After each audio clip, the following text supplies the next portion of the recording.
Well, good afternoon, everybody, and welcome to another Think Pink episode. Number 3. We keep going down the list. I can't wait. We have so many exciting guests today, but I'm here with my special guest. I know her personally from way back in the day, I think 5 years ago in Beaver County. She stopped into my old office I used to work at. Nikki Cox. How you doing, Nikki? Good. How are you? Oh, I'm doing very well. But thank you again for coming on, returning from last year to our second annual Think Pink podcast. I'm so excited to have you on. So if anybody knows Nikki, she's been through a lot, and she's a champion, true champion. So I tell you what, for people that don't know who you are, give us the A to Z story. Okay. Hello, everyone. Again, my name is Nikki. I am 35 and a two-time breast cancer survivor. I was diagnosed originally at the age of 30 in 2016 with stage 2 ER positive breast cancer in my left breast.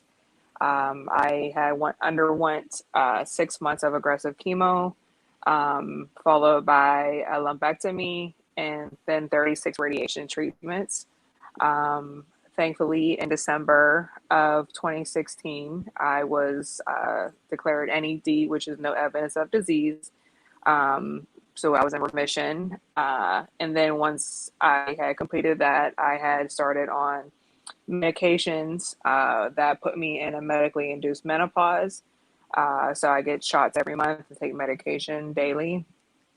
So, fast forwarding about four and a half years later, in 2020, I was planning my wedding to my now husband. We were getting married September of 2020. And in the midst of me planning my wedding, I went for my routine mammogram in May of 2020, and they had found a couple small areas of suspicion, which then turned out to be a recurrent breast cancer recurrence. So it was this time it was triple negative breast cancer, stage 1. Thankfully, as the first one did, it remained local. So they wanted to do surgery automatically. They wanted to do left partial mastectomy, so they wanted to take my entire left breast. But I opted to do a bilateral mastectomy so they can just remove both of them, just to feel a little more comfort with it. So I opted for that. Being that my cancer recurrence remained local, they were able to, at my request, delay chemo that I had to do again after my wedding. So I had to undergo the bilateral mastectomy in July of 2020, which was 2 days after my bridal shower. And then following my wedding in September of 2020, 2 weeks after my wedding, I had started another 6 cycles of chemo. Thankfully, this time I was able to use a cold cap, so I was able to conserve majority of my hair. But yeah, so I had to do that as well. I completed my chemo for the second time in January of this year. So right now I'm still on the same medication regimen that I was the first time. Still in a menopause at the age of 35. Married. Thankfully, I had a great wedding. It was one of the best days considering. Yeah, so here we are. I seen the pics of the wedding. Looked like you guys had an incredible time. Congratulations on that. But Nikki, tell me a little bit about like how you got, like, you just felt this and then you went to the hospital and got this. Did it all happen like just like that, or? Yeah, so the first time I literally I had woke up one morning, was on my way out with my family. Once I got out the shower, I had felt the lump in my left breast. So being it was on a weekend, a couple of days later, I contacted my OBGYN and went in for an appointment, considering that I was only 30 and that I did have a daughter that was 2 at the time. They felt that it was either like just a fibroid or like a cyst. They didn't think nothing along the lines of cancer. So ultimately, I went and see my doctor. She felt the same thing, but had me go get an ultrasound to be safe. Ultimately, ultrasound showed that there was some abnormalities with the lymph node in my arm, under my armpit, and then also with the mass in my breast. So I had went and got a biopsy that same week, and then the following week they gave me the call that it was breast cancer. Oh man. Wow. Yeah. So what happens next after that, Nikki? So once I found out the diagnosis, he was my husband now, but my then boyfriend at the time, I had notified him of the results. So he went and picked up my daughter. They came home right away. And then I had some friends and family over and had to break the news to them. So obviously it was pretty devastating, as you can imagine. So everything kind of just happened so fast after that. It kind of just like sped along. Ultimately, I went to go see my oncology team. They explained to me the extent of my diagnosis, my treatment plan, and then they did a number of tests, blood work, MRI, another mammogram, and also they did a biopsy of my lymph node as well. And then a couple weeks after that appointment, we started with chemo treatments. I had 16 in total the first time around. Wow. Yeah. So then I take it after that, everything looked good for a while, correct? Is that where we're at? Yeah. So, like I said, once I completed radiation in March of 2017, I got the clear that, I was in remission. And like I said, I was taking medication, and getting a shot every month to be in a menopause, since my first cancer was estrogen positive. So the objective was to eliminate as much estrogen in my body as possible. So along with those side effects, obviously the menopausal side effects, everything else as far as, the cancer was concerned seemed to be at bay. It was just, annually going to get my mammograms and MRIs just to follow up, make sure that everything's still stable, still good, still going. So, like I said, it was just, that follow up, mammogram and MRI in 2020 when they found another area. Wow. Yeah. So then, okay. So take me some steps, because I really want to learn this for like our audience out there, because Nikki, there might be some people that's going through the same thing as you, and it's over and over and over again. What's the next steps, and how can they how can they build support here is what I want to say. Support is vital, especially when you're going through a devastating diagnosis as cancer.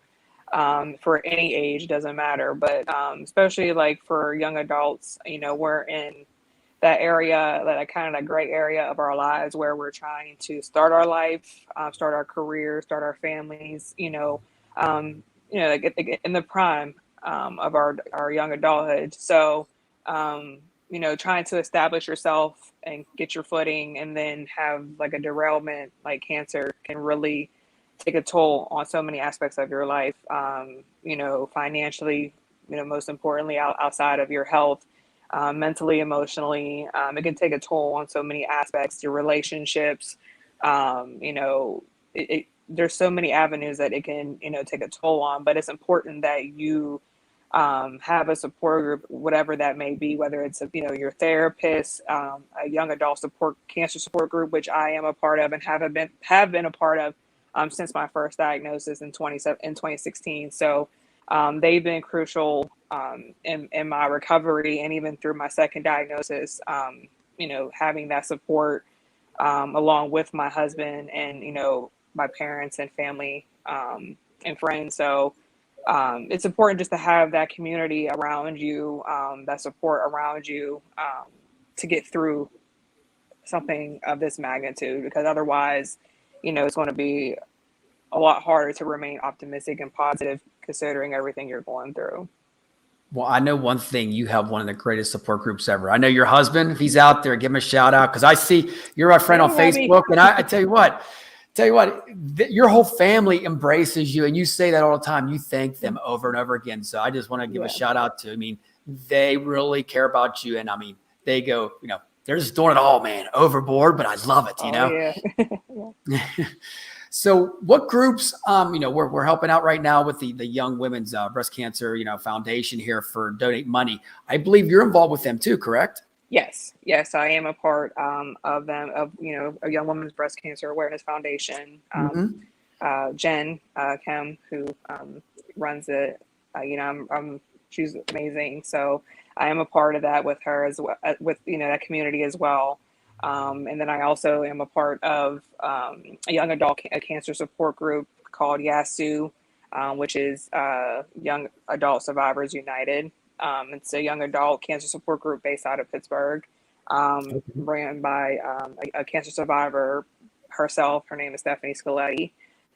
So she is a president and executive director of the support group, and she is, I think, want to say 15, 16 years out herself of cancer. So and it's a big community of us who, even across state lines, who connect virtually, and then also those who are local, we can connect in person as well when we have events. And then, and just I seek therapy as well. I have my own therapist. Because even still, people think once the cancer is over, that's a big misconception, is that, okay, well, she's strong, she beat it, she's good to go. But that's only half the battle. I deal with so much on the back end with being a survivor. I deal with the fear of reoccurrence, which ultimately already happened. So, I fear with that happening again.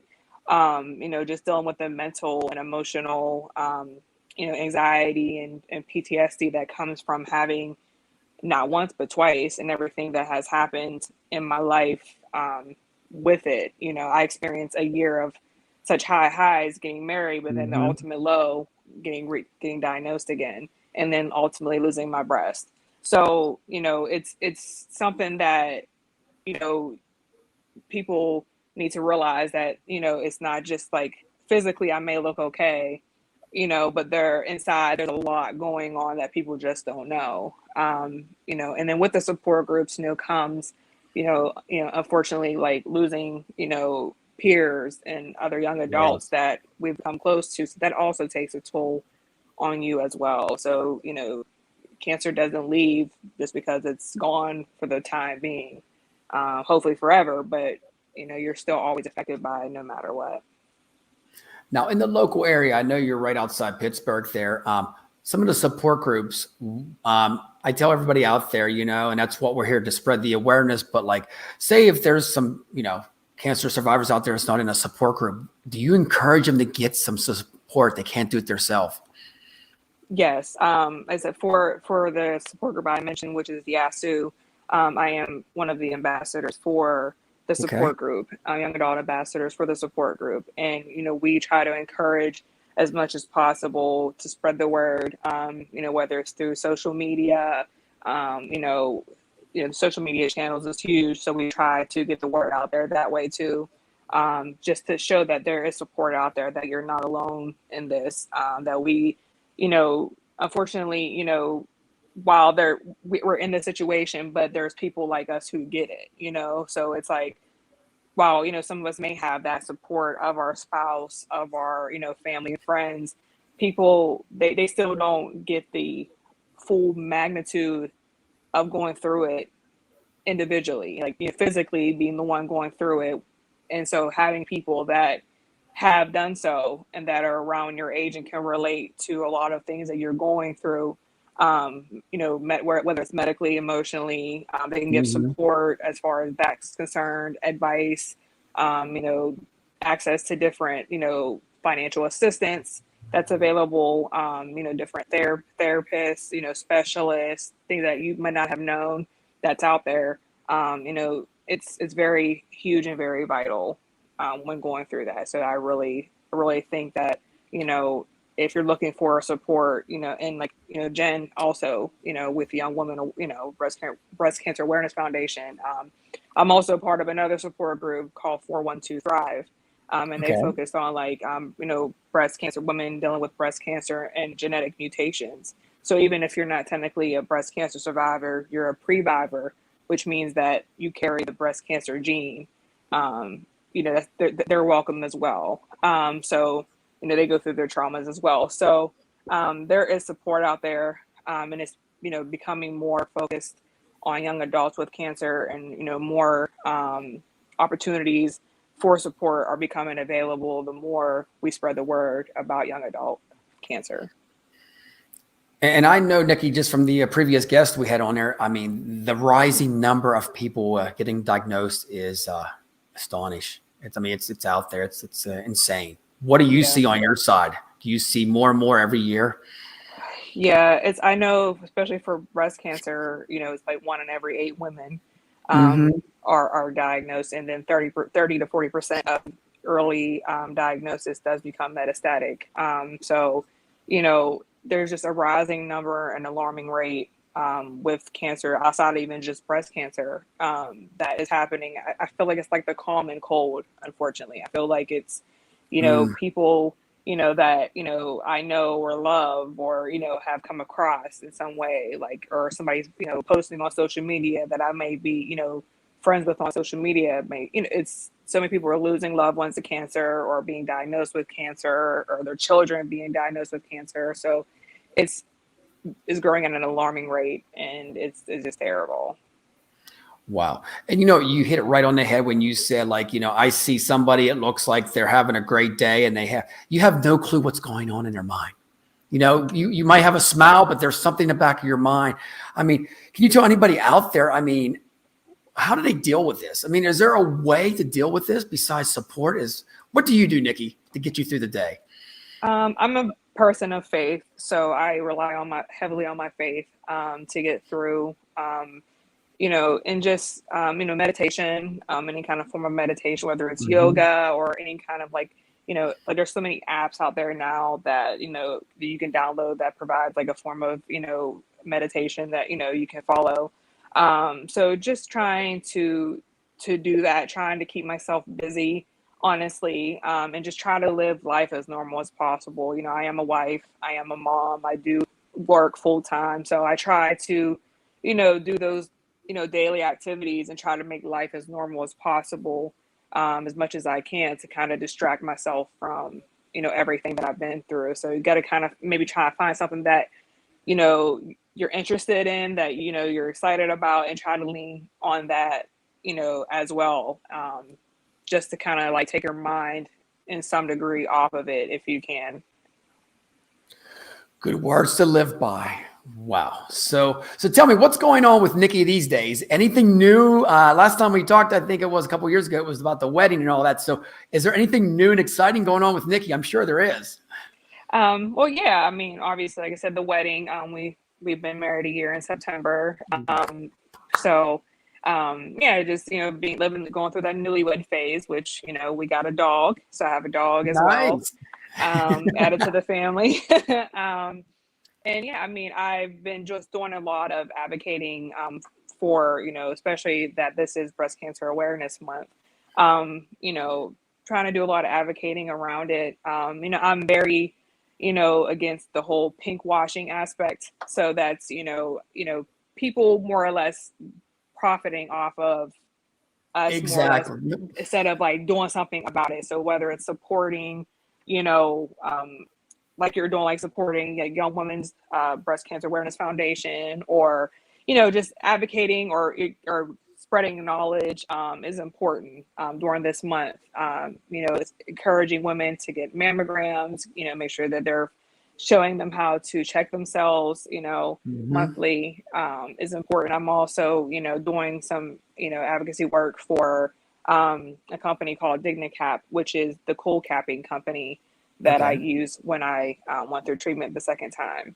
So I'm trying to spread the word that, coal capping is FDA approved, and it does work, because I obviously used it and it worked for me. So I'm just trying to get the word out there, obviously for my support groups, being an ambassador for them, and other different projects that I've been working on in regards to, caregiver support, because that, cancer ultimately takes a huge toll on the caregiver and your family. So focusing on that and just being on different panels, having these discussions around young adult cancer.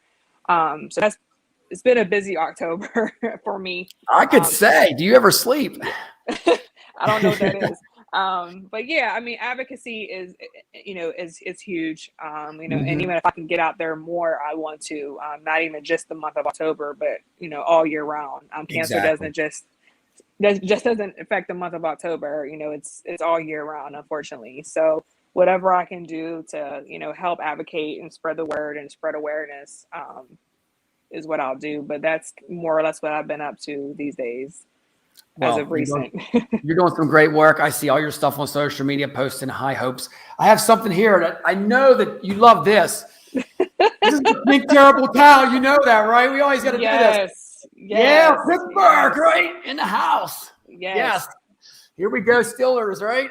Yes, 100%. Gotta love that. Nikki is a big football fan, if you ever know. Huge. Like, I see her posting all the time. Well, I had to bring my pink towel out for you, Nikki. So thank you. But hey, thank you so much for coming on here. Where can anybody reach you at? If say somebody wants to connect with you personally, one-on-one, to maybe get some advice, where can they reach you at? So I am on Facebook. Of course, I'm under Nikki Cox, my name as it's shown, and then Cox, which is COX. I'm my profile picture, so if you see me, that's the correct one. I am also on Instagram, which is the with 3 E's, Mrs. Cox 2020. And again, that's 3 E's on Instagram as well.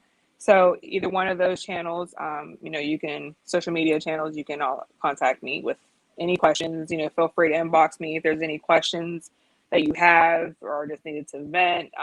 We all need somebody. Sounds good, Nikki. Well, hey, once again, thank you for coming on.